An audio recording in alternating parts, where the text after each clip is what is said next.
This version of the inner peace and happiness meditation we're going to now do with our eyes open.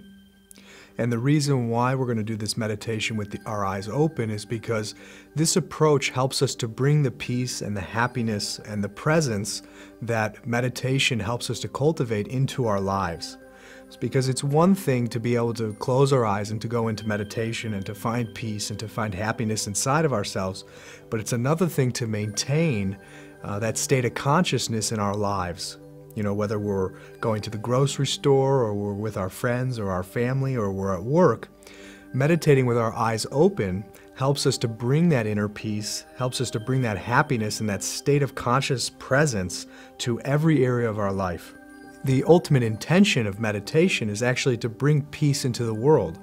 So through keeping our eyes open in meditation, it helps us to effectively train ourselves so that when we're not meditating, we're not practicing the meditation, we actually bring the meditation, we bring the peace into our lives and into the world.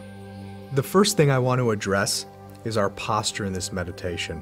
So whether you're sitting in a chair or you're sitting on a meditation cushion or on a pillow or on the floor, I'm going to ask you to please make sure that you're sitting up straight and extending up through your spine.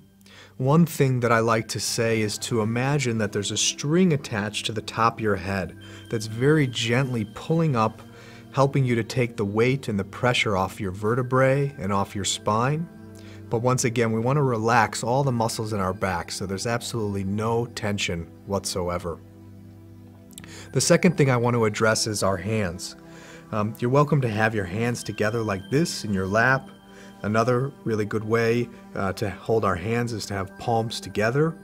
And the third way I recommend is to have your palms down on your lap. And the reason why I recommend these three approaches to our hands is because it helps contain the energy in our body, which helps us to focus during the meditation practice.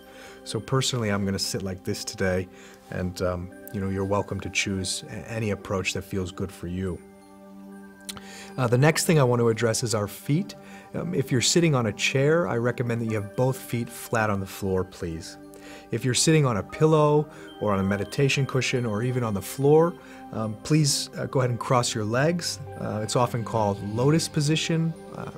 As a kid, sometimes we're taught it's called sitting Indian style. So whatever feels good for you, please go ahead and do that for yourself now.